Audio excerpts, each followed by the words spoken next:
பொதுவாகவே மேசம் ராசி என்பது 12 ராசிகளில் முதலாவதாக வருவது. 4 மாதங்களுக்கு குரு வக்ரமாக இருக்கும் இந்த காலகட்டத்தில் மேச ராசிக்காரர்களுக்கு கிடைக்கும் நன்மைகள், வழிபட வேண்டிய தெய்வங்கள் குறித்து இந்த ஜோதிட குறிப்பில் பார்க்கலாம். குறிப்பாக குரு வக்ரமாவது நன்மையான காலகட்டம் இல்லை. ஜாதகத்தில் இயல்பாகவே ஒரு சில கிரகங்கள் வக்ரமாக இருக்கும். ஜாதகத்தில் குரு வக்ரமாக இருந்தால் கண்டிப்பாக நடக்க வேண்டிய பல நன்மைகளும் நடக்கும். 2025 நவம்பர் 12ஆம் தேதி முதல் மார்ச் மாதம் 11ஆம் தேதி வரை 4 மாதங்களுக்கு பிறகு குரு வக்ரமாக இருக்கப் போகிறார். அதிலும் முக்கியமாக மிதுனத்தில் குரு வக்ரமாக மாறுகிறார். கடகத்துக்கு சென்று அதிசாரமாக புனர்பூச நட்சத்திரத்துக்கு சென்று அங்கிருந்து வக்கிரமாகி மிதுனத்திற்கு வருகிறார். வக்கிரமாக மாறும்போது புதிய புதிய கண்டுபிடிப்புகளும் உருவாகும். 2027 மே மாதத்திற்குள் கார்டியோ தொடர்பான சிகிச்சையில் புரட்சிகள் ஏற்படும். புதிய மருத்துவமும் கண்டுபிடிக்கப்படும். மேலும் குரு வக்ரமாக இருக்கும் போது கண்டுபிடிப்புகள் அதிகரிக்கும். குரு வக்ரமாகும் இந்த காலகட்டத்தில் துலாம், தனுசு, கும்பம் ஆகிய 3 ராசிகளுக்கு யோகமான காலகட்டமாகவே இது இருக்கப் போகிறது. நீண்ட நாட்களாக திருமணமாகாதவர்களுக்கு திருமணமும் நடக்கப் போகிறது. குழந்தை பாக்கியம் இல்லாதவர்களுக்கு குழந்தை பேறு உண்டாகும். மிகப்பெரிய நல்ல விஷயங்களும் நடக்கும். மிதுனம், கும்பம், தனுசு, துலாமில் கிரகம் வக்ரமாக இருந்தால் நன்மை பயக்கும். இதே இடத்தில் சுய ஜாதகத்திலேயே சனி வக்ரமாக இருந்தால் 100% நன்மைகளும் நடக்கும். அதேபோல் இந்த குரு வக்ர பயிற்சி காலகட்டத்தில் மேசராசிக்காரர்களுக்கு கிடைக்கும் பலன்கள், வழிபட வேண்டிய தெய்வங்கள் குறித்து பார்க்கலாம். அடுத்ததாக மேசராசி அல்லது லக்னம் சார்ந்தவர்களுக்கு 3ஆம் இடம் என்பது உபஜயஸ்தானம்.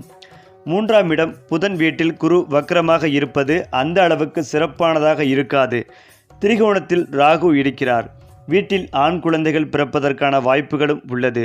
ஜாதகத்தில் ஒரு சில வீட்டில் குரு ராகு சேர்ந்திருக்கும். அதே சமயத்தில் எப்போது குரு வக்ரமாகிறாரோ, ராகுவும் இணைவு பெறுகிறாரோ அப்போது வீட்டில் குழந்தை பாக்கியம் கிடைக்கும். அதேபோல் இடமாற்றத்திற்காக காத்திருப்பவர்களுக்கு கட்டாயமாக இடமாற்றம் உண்டாகும். நிறைய பேருக்கு கழுத்து, தொண்டை தொடர்பான பாதிப்புகள் வரக்கூடியதற்கான வாய்ப்புகளும் உள்ளது. அண்ணன் தம்பிக்குள் தேவையில்லாத வரப்பு தகராறுகள் ஏற்படும். அந்த தகராறுகளை அமர்ந்து பேசி தீர்க்கும் காலகட்டமாகவே இது இருக்கப் போகிறது. ஏனென்றால் மேச ராசியினர் நிறைய பேருக்கு நல்ல வாய்ப்புகளும் ஆன்சைட் யோகங்களும் உண்டாகும். சிஸ்டம், ஐடி, கம்யூனிகேஷன், சாஃப்ட்வேர் துறையில் நல்ல முன்னேற்றம் ஏற்படும். பணிகளை இழந்தவர்களுக்கு எதிர்பாராத நல்ல வேலைவாய்ப்புகளும் கிடைக்கப் போகிறது. குரு வக்ரமாகும் போது ஆர்டிஃபிஷியல் துறையில் பாதிப்புகள் வருவதற்கான வாய்ப்புகளும் உள்ளது. தரவுகளால் பாதிப்புகள் வரும் சூழல்களும் உண்டாகும். மேலும் எந்த விஷயங்கள் உங்களுக்கு தொந்தரவு கொடுத்து கொண்டிருந்ததோ அவையெல்லாம் சரியாகும். அந்யோன்யம் உண்டாகும். எதிரிகள் கூட நட்பாக மாறும் காலகட்டமாகவே இது இருக்கப் போகிறது. எந்த விதமான பாதிப்புகள் இருந்தாலும் அவை தீரும். வீடுகளை விற்பதற்கான அற்புதமான காலகட்டமாக இருக்கும். மார்க்கெட்டிங் துறையில் இருப்பவர்களுக்கு அருமையான நேரம் இது. அடுத்ததாக ஆடிட்டிங், எழுத்துத்துறை, மீடியா துறை, அறிவுரை சொல்லக்கூடிய துறைகள் எல்லாம் அமோகமாகவே இருக்கப் போகிறது. தைரியம் உண்டாகும். எல்லா பிரச்சனைகளையும் தைரியமாக எதிர்கொள்வீர்கள். வீட்டின் மேல் தளத்திற்கு குடிப்போவது, பிளாட் வாங்குவதற்கான யோகங்கள் உண்டாகும். பொருளாதாரத்தில் ஏற்றம் பெறுவீர்கள். குடும்பத்தில் மகிழ்ச்சிகள் பெருகும். ஃபோன் தகவல்கள், எழுத்துக்களால் பிரச்சனைகள் வருவதற்கான வாய்ப்புள்ளதால் காமதேனு வழிபாடு செய்வது நன்மை பயக்கும். சந்தோஷம் சார்ந்த விஷயங்களிலும் பொருளாதாரம் சார்ந்த விஷயங்களிலும் 85% அற்புதமான யோகங்கள் உண்டாகப் போகிறது. மேலும் முருகன் சிவனை வழிபாடு செய்வது, காயத்ரி மந்திரம் ஜெபிப்பது நன்மைகளை தரும். சந்திரன் ராகு சேர்ந்திருப்பதால் சந்திர மௌலீஸ்வரரை மனதார வழிபாடு செய்வது உங்களை பாதிப்புகளிலிருந்து காக்கும். இந்த சந்திர கிரகண காலத்தில் 5 ராசியினருக்கு, அதாவது கும்பம், துலாம், மிதுனம், மகரம், மீனம் பிரச்சனை கூடிய காலகட்டமாகவே இருக்கும். இதனால் மன சஞ்சலம் ஏற்படும். உங்களை சுற்றி இருப்பவர்கள் அழுத்துவது போன்று இருக்கும். 40 நாட்களுக்கு இது போன்ற நிலைமையே தொடரும்.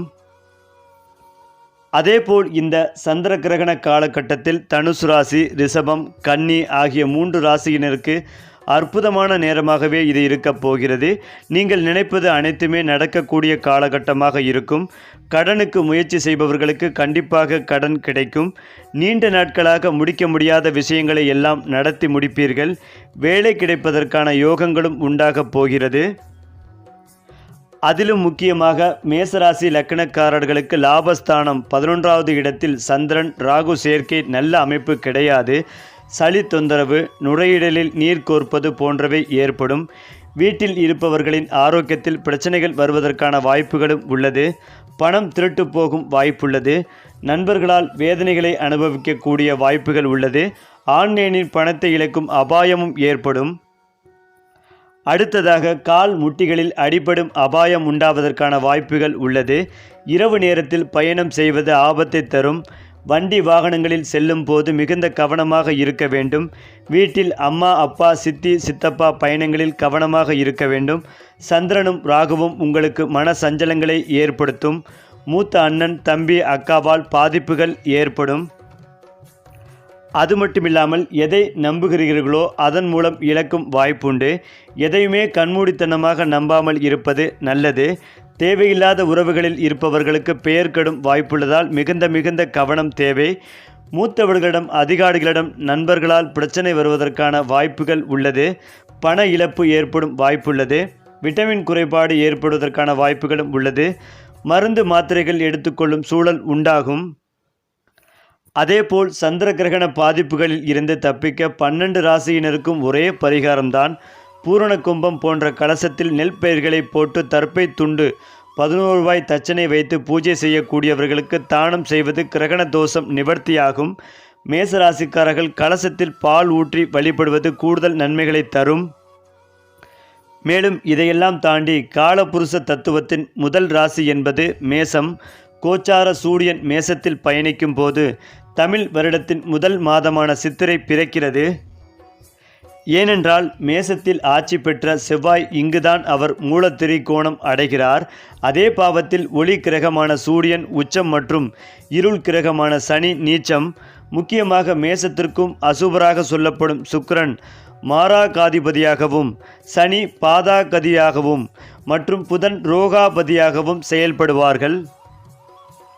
அதாவது மேச லக்னத்திற்கு யோகர்கள் என்று சொல்லப்படும் சூரியன், சந்திரன் மற்றும் குரு இவர்களுடன் அசூபர்கள் சேர்க்கை பெறாமல் இருந்தால் ஜாதகருக்கு அதிக யோகத்தை செய்வார்கள். இந்த நக்லத்தில் பிறந்த ஜாதகருக்கு குரு மற்றும் ராகுவின் நட்சத்திரமாக இருந்தால் சனி தசை சீக்கிரம் வந்துவிடும். அதோடு சனி பகவான் அசூப பலன்களை அதிகம் தர வல்லவர். அதுவும் அவரவர் கர்மாவிற்கு ஏற்ப பலன்களின் சதவீதம் மாறுபடும்.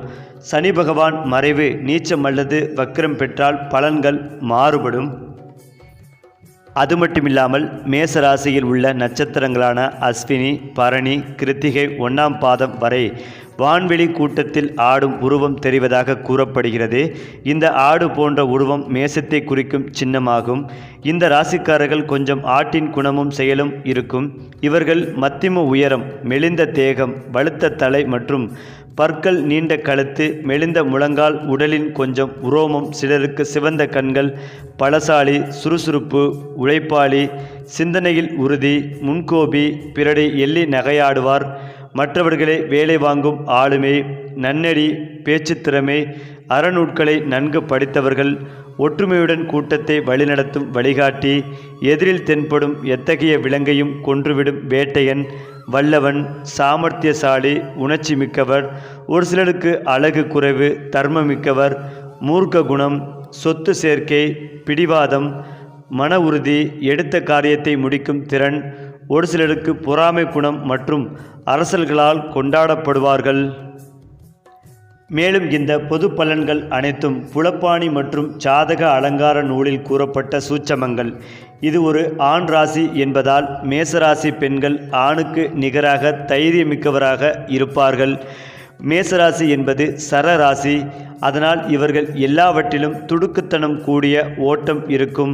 ஒரு சில நேரங்களில் இவர்களால் சரியான முடிவுகளையும் எடுக்க முடியாத தடுமாற்றம் இருக்கும்.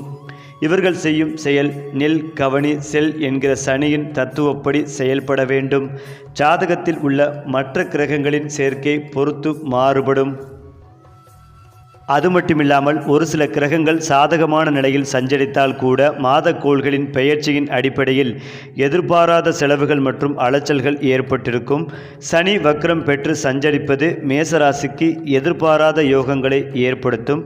அடுத்தடுத்து நடக்கும் பெயர்ச்சிகளில் பல கிரகங்கள் ஓரளவுக்கு சாதகமாகவே இருக்கின்றன என்பதால் பெரிய பாதிப்புகளும் நஷ்டங்களும் ஏற்படாது என்பதும் குறிப்பிடத்தக்கது. செப்டம்பர் முதல் டிசம்பர் வரை மேசராசிக்காரர்களுக்கு அடுத்த 4 மாதங்கள் எப்படி இருக்கப் போகிறது, 2025ஆம் ஆண்டு முடிவில் என்னென்ன நடக்கப் போகிறது, என்னென்ன விஷயங்களை கவனமாக இருக்க வேண்டும் என்பது குறித்து பார்க்கலாம். மேலும் மேசராசிக்காரர்களுக்கு சனி தற்போது வக்ர நிலையில் சஞ்சரித்து நல்ல மாற்றங்களை கொடுக்கும். அக்டோபர் 2ஆம் வாரம் வரை வக்ர சனி காலம் தரும் வாய்ப்புகளை பயன்படுத்தி கொள்வது மிக மிக நல்லது. மேலும் மாதக்கோள்கள் பெயர்ச்சி பெரிய அளவுகளுக்கு சிக்கல்களை ஏற்படுத்தாது. அலைச்சல், திடீர் விரயம், வீண் செலவு போன்றவை உண்டாகும். அதேபோல் செப்டம்பர் மற்றும் அக்டோபர் மாதங்களில் கூடுதலான வருமானம் கிடைக்கும். பணவரவும் அதிகரிக்கப் போகிறது. அதற்கான நல்ல வாய்ப்புகள் இருக்கும். தாமதமான பணிகள் நிறைவடையும். ஆனால் இந்த நேரத்தில் நிலம் தொடர்பான பொருட்களை வாங்குவதையும் விற்பதையும் தவிர்க்கவும். வாகனம் சார்ந்த விஷயங்களிலும் கவனமாக இருங்கள். ஏனென்றால் நிலம் மற்றும் வாகனம் தொடர்பான விஷயங்களுக்கு சாதகமாக இல்லை. ஏனென்றால் நவம்பர் மற்றும் டிசம்பர் மாதங்கள் சில விஷயங்களில் போராட்டங்கள் நிறைந்ததாகவே இருக்கும். இந்த நேரத்தில் மறைந்திருக்கும் கவலைகள் உங்களை தொந்தரவு செய்யலாம் அல்லது சில பழைய தவறுகளால் பிரச்சனைகள் உள்ளாகலாம். ஏதோ ஒரு விதத்தில் உங்களுக்கு இழப்புகள் உண்டாகும் சூழல் உள்ளது. டிசம்பர் மாதங்களில் ஆன்மீக நடவடிக்கைகளில் உங்கள் ஆர்வம் அதிகரிக்கும். மேலும் உங்கள் தன்னம்பிக்கை மேம்படும். அதேபோல் குடும்ப வாழ்க்கை மகிழ்ச்சியாக இருக்கும். வீட்டில் புதிய உறுப்பினர்களின் வருகை, குறிப்பாக திருமணம் அல்லது குழந்தை பிறப்பு ஏற்படும். குடும்பத்தினருடைய பரஸ்பர அன்பும் ஆதரவும் இருக்கும். குழந்தைகளின் முன்னேற்றத்திற்கு இந்த ஆண்டு சிறப்பானதாகவே இருக்கும். உங்கள் குழந்தைகள் வெளிநாட்டில் படிக்க விரும்பினால் அது நிறைவேறும். திருமணமாகாதவர்களுக்கு திருமணம் கைகூடி வரும். குழந்தைகளால் அதிகப்படியான செலவுகள் உண்டாகும். அது மட்டுமில்லாமல் உங்கள் திறமையால் வேலையில் வெற்றி பெறுவீர்கள். ஆனால் மறைமுக எதிரிகளிடம் கவனமாக இருங்கள். யாரையும் நம்பாமல் உங்கள் வேலையில் மட்டும் கவனம் செலுத்துவது நல்லது. உங்கள் தைரியம் அதிகரிக்கும். அதிர்ஷ்டத்தின் ஆதரவும் கிடைப்பதால் வணிகத்தில் சிறந்து விளங்குவீர்கள். மேலும் வேலையில் பதவி உயர்வு கிடைக்கும். வெளிநாட்டு பயணத்திற்கான வாய்ப்புகளும் உருவாகும். இந்த காலகட்டத்தை வெளிநாட்டு முயற்சிகளுக்கு பயன்படுத்தி கொள்ளலாம். நிதிநிலை சீராக இருக்கும். வரவுக்கு ஏற்ற செலவுகளும் இருக்கும். வீண் செலவுகளை தவிர்த்தால் கடன் வாங்காமல் தவிர்க்கும் சூழலை உருவாக்கலாம். வெளிநாட்டு பயணங்களுக்கு வலுவான வாய்ப்புகள் உள்ளன. வேலை அல்லது வணிகம் தொடர்பான பயணங்கள் மிகவும் பயனுள்ளதாகவே இருக்கும். குறிப்பாக மேச ராசிக்காரர்களுக்கு அக்டோபர் மாதத்தில் சனி வக்ர நிவர்த்தியாகி மீண்டும் 7 சனியின் தாக்கத்தை ஏற்படுத்த துவங்கலாம். இருந்தாலும் பெரிய நஷ்டங்கள் இருக்காது. பணவரவு திருப்தியாக இருக்கும். குரு பகவான் 4வது வீட்டில் உச்சம் பெற்று சஞ்சரிப்பது மேசராசிக்கு ஒரு வகையில் மிகப்பெரிய யோகத்தை ஏற்படுத்தும்.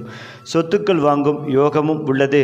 விரயமும் ஏற்படும் என்பதால் திட்டமிட்டு செயல்பட வேண்டும். ஏனென்றால் தொழில் வணிகம் பெரிய சிக்கல்கள் ஏற்படாது. வெளிநாட்டு வெளிமாநில வாய்ப்புகளை முயற்சி செய்யலாம். நிதிநிலை வருமானம் சீராக இருக்கும் என்றாலும் திடீர் செலவுகளும் ஏற்படும். ஆரோக்கியத்தில் அக்கறை செலுத்த வேண்டும். பயணங்களை அலைச்சல்களை தரும்.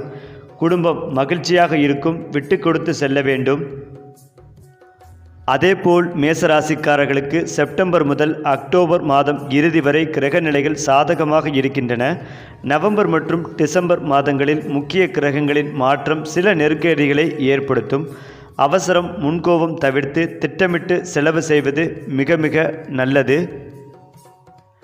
அதே நேரத்தில் 7 சனியிலும் மேசத்திற்கு அடிக்கும் ஜாக்பாட். தொட்டதெல்லாம் பொன்னாகும் காலம் அதிர்ஷ்டம் கொட்டப்போகிறது.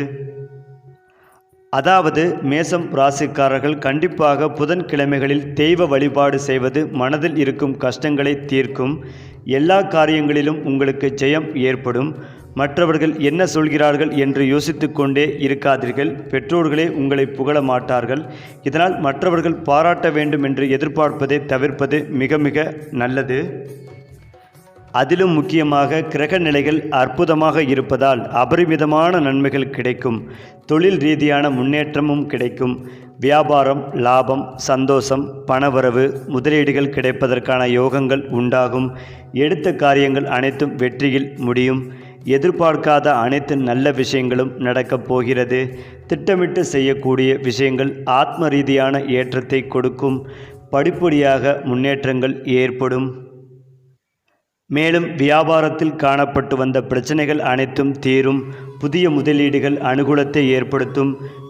பெரியோருடன் இருந்த மனத்தாங்கல்கள் நீங்கும். துணை அல்லது துணைவியாருக்கு ஏற்றங்கள் ஏற்படும்.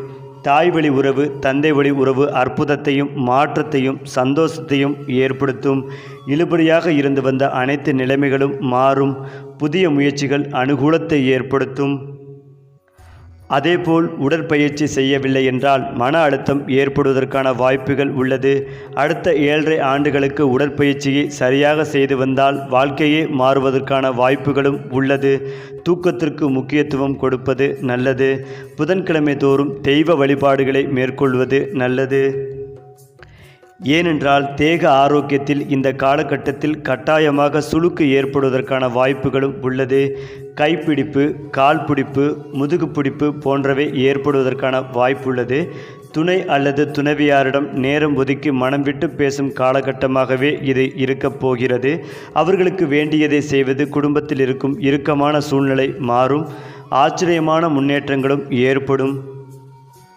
மேலும் புதிய உறவுகளுக்குண்டான உத்தரவாதம் ஏற்படும். பதவி உயர்வில் இருந்த தடைகள் அனைத்தும் பனிபோல் விலகிச் செல்லும். தொழில் தொடங்கும் வாய்ப்புகள் உள்ளது. நிலம் வாங்குவது, புதிய பொருள் வாங்குவது என ஏற்றம் முன்னேற்றம் நிறைந்த காலகட்டமாகவே இது இருக்கப் போகிறது. குறிப்பாக மேசராசிக்காரர்களுக்கு 1-8 உடையவர் செவ்வாய். இந்த ராசி உடலின் தலைப்பகுதியை குறிக்கும் இடம்.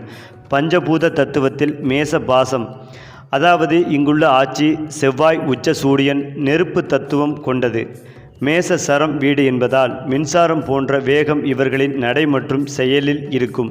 இந்த லக்னக்காரர்களுக்கு சுருக்கென்று கோபம் தலையில் ஏறும். அந்த நேரங்களில் அவர்களால் அதனை கட்டுப்படுத்த முடியாத நிலையும் ஏற்படும். அதன் பின்பு அவர்கள் அந்த செயலுக்காக வருந்துவார்கள். இந்த கோபமும் மன அழுத்தமும் நோய் மற்றும் எதிரிகளை உருவாக்கவும் முக்கிய காரணிகள். இதனால் தலையில் பிரச்சனை, இரத்த அழுத்தம், ஒற்றை தலைவலி, முடி கொட்டுவதால் வழுக்கை ஏற்படும். வீடு மனை பாக்கியம் இவர்களுக்கும் உண்டு. அதேபோல் செவ்வாய் வலு இழந்த நிலையில் இருந்தால் சிலருக்கு நிலம் மற்றும் ரியல் எஸ்டேட்டில் நஷ்டமும் ஏற்படும். மேச லக்னத்திற்கு 2க்கும் 7க்கும் உரியவர் சுக்கிரன். அந்த 2ஆம் வீடான ரிஷபத்தில் 4 கூடிய சந்திரன் உச்சம் இவர்களுக்கு நட்பாகும். பொருளாதார உயர்வுக்கும் ஒரு முக்கிய காரணமாக ஒரு பெண்ணாக இருப்பால் இவர்களுக்கு மிகவும் நட்பாக இருப்பது பெண்கள்தான். எடுத்துக்காட்டாக தாய், சகோதரி, மனைவி மற்றும் தோழியாகவும் இருக்கலாம். சிறிதளவு உணவு இருந்தாலும் அதை பல்வேறு பதார்த்தங்களுடன் சூடாக உண்ணுவதில் சிறந்தவர்கள். இவர்கள் 60% காதல் திருமணத்தில் ஈடுபாடு கொண்டவர்கள். முக்கியமாக பக்தர்களுக்கு இலவச விடுதிகள் மற்றும் அன்னக்கூடங்கள் கட்டுவதில் முக்கிய பங்காற்றுவார்கள். அதிலும் முக்கியமாக மேசராசிக்காரர்களுக்கு 3-6 புதன். இவர்கள் புத்தகம் படித்து மற்றவர்களுக்கு புரியும்படி விளக்குவதில் ஆர்வம் அதிகம். பணி என்று எடுத்துக்கொண்டால் எழுத்துத்துறை, அரசு வேலை, காவல் அல்லது ஆளுமை துறையில் இருப்பார்கள். இவர்களுக்கு சூரியன், புதன், சனி மற்றும் தொழில் பாவம் நன்றாக இருந்தால் அரசு வேலை கிடைக்கும். புதன் உச்சம் பெற்று 6-8 தொடர்பு பெறும்போது தோளில் பிரச்சனை, நரம்பு பாதிப்பு, காது, மூக்கு, தொண்டை ஒரு சில குறைபாடுகளும் ஏற்படும். அது மட்டுமில்லாமல் குரு என்பவர் மேசத்திற்கு 9-12ஆம் கூடியவர். பணத்தை பத்திரமாக சேமிப்பது, இரட்டிப்பு ஆக்குவதில் வல்லவர்கள். இவர்கள் தெய்வ ஈடுபாட்டுடன் சரியான குருவை தேடிக்கொண்டே இருப்பார்கள். மேலும் கோவில் திருப்பணிகள் செய்வதில் ஆர்வம் அதிகம் உண்டு. கோச்சார ராகு ராசி லக்னத்தில் அல்லது 12இல் பயணம் செய்யும் காலம் வெளிநாடு செல்ல வாய்ப்புகளும் கிடைக்கும். மேசத்திற்கு முக்கிய எதிரி சனி. இவர் 10-11க்கும் உடையவர். இவர்களின் தொழில் என்பது முக்கியமாக செவ்வாய் 10இல் உச்சம் மற்றும் ஆட்சி பெற்ற நிலையில் இருந்தால் தொடர் உழைப்புடன் தொழிலில் மேன்மை பெறுவார்கள். இவர்களுக்கு கர்மாவின் தாக்கம் இருந்து கொண்டே இருக்கும். முடிந்தவரை மற்றவர்களின் பழிக்கு ஆளாகாமல் இருப்பது மிக மிக நல்லது. அதேபோல் இவர்களுக்கு விரய சனி, ஜென்ம சனி, பாத சனி வரும் காலங்களில் கோச்சார சனி பகவானால் சிறு சிறு பாதிப்புகள் இருக்கும். இவற்றில் தசாபுத்தியும் சேர்ந்தால் அதிக பாதிப்புகள் ஏற்படும். குறிப்பாக மேச ராசிக்காரர்களுக்கான பரிகாரம் சங்கட சதுர்த்தி மற்றும் தேய்பிறை சஷ்டியில் விரதம் இருப்பது மிக மிக நல்லது. இந்த ராசிக்காரர்கள் முருகனுக்கு பால், தயிர், தேன், இளநீர் அபிஷேகம். அடுத்தடுத்து ராசி பலன்கள் பற்றி தெரிந்து கொள்ளவும் பரிகாரங்கள் பற்றி தெரிந்து கொள்ளவும் நம்முடைய சேனலை லைக் பண்ணுங்கள், ஷேர் பண்ணுங்கள், சப்ஸ்கிரைப் பண்ணிக்கங்க.